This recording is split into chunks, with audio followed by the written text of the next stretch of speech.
गोपालगंज जिला के हो बरियतिया।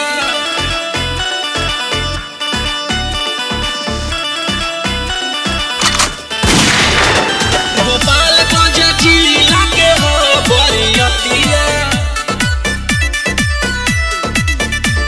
गोपालगंज जिला के हो बरियतिया। गजन तोरा होई परिया जे के रतिया।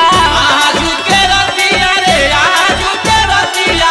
गजन तोरा होई परिया जे के रतिया। गोपालगंज जिला के हो बरियतिया। गोपालगंज जिला के हो बरियतिया।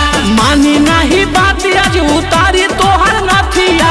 मानी नहीं बात आज उतारी तोहर नथिया। गोपालगंज जिला के हो बरियतिया। गोपालगंज जिला के हो बरियतिया। गोपालगंज जिला के हो बरियतिया। गोपालगंज जिला के हो बरियतिया।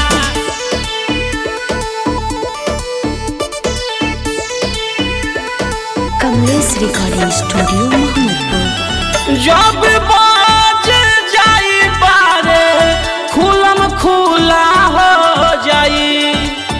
खुलम खुला हो जाई। तोहर जो बने रे पतर की रसगुल्ला हो जाई।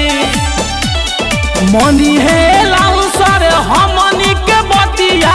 मनी है लाउसर हमनी के बतिया। गोपालगंज जिला के हो बरियतिया। गोपालगंज जिला के हो बरियतिया। गोपालगंज जिला के हो बरियतिया। गोपालगंज जिला के हो बरियतिया।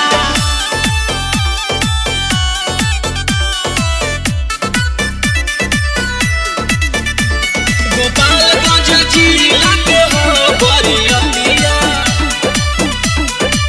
सुना सब जुटल बाटे ई हवा रंगदार लोग रे। रंगदार लोग रे। राजू राजा रंजन बनी है आज भतार तोर रे। मन बिना प्यार से तो चली आज लठिया। मन बिना प्यार से तो चली आज लठिया। गोपालगंज जिला के हो बरियतिया। गोपालगंज जिला के हो बरियतिया। गोपालगंज जिला के हो बरियतिया। गोपालगंज जिला के हो बरियतिया। Kamlesh recording studio Mohammadpur.